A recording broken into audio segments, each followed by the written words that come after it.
Just got done reading the miniseries Cy-Gor 1 through 6. This was wild, to say the least. I mean, you get to see this character Cy-Gor, who I've seen in some of the Spawn books. This gorilla, cybernetic-like being. And this miniseries just covers, like, somewhat his origin. What was the purpose of creating him? What did they expect? And sort of the outcome of meshing both, human, animal, and technology all in one. It's a tragic horror story, man. This gorilla Cy-Gor pretty much doesn't know who or what he is. And while you got these doctors testing for their goal to create like the ultimate military weapon, he's struggling to, going through, ciphering through memories that emerge with both his human side and gorilla side. There's some great feats in these books. Not only in the Spawn world, if you've read any Spawn, it's wild. It's a wild ride, to say the least. But in this world, there's a lot of side stories. There's a lot of, strange, murderers, some that's disguised as artists who work on, mutilating people and putting them on display. And Cy-Gor actually runs through some of those characters and, gives them their just due, as well as even fighting deities and winning, which was pretty crazy. So not only does it show, his strength as a cybernetic, being humanoid gorilla mashup, it also shows his empathy, how he cares for things and how technologically advanced he is.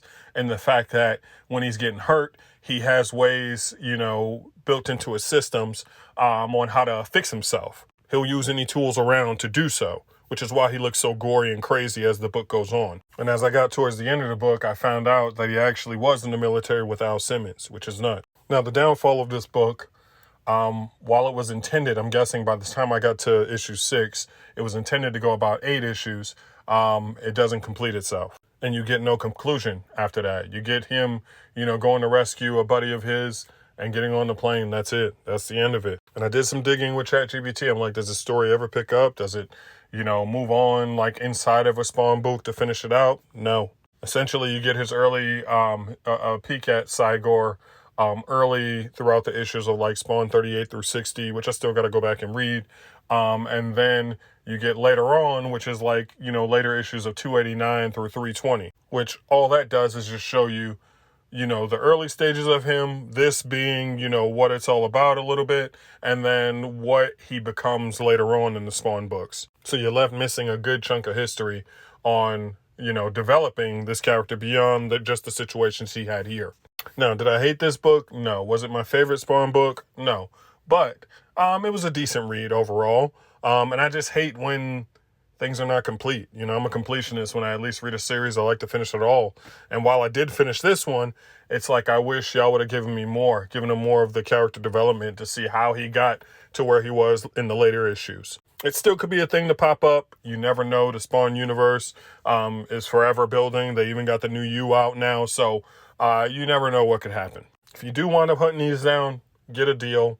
I was able to find a seller that was willing to sell me at cover price, which was $2.99, a little bit below that, to sell these issues to me. So definitely, if you're going to be digging on eBay or something or in stores, definitely try and get a deal on them. I wouldn't pay the $50 price for these as if it's $10 a book. They're not even worth that.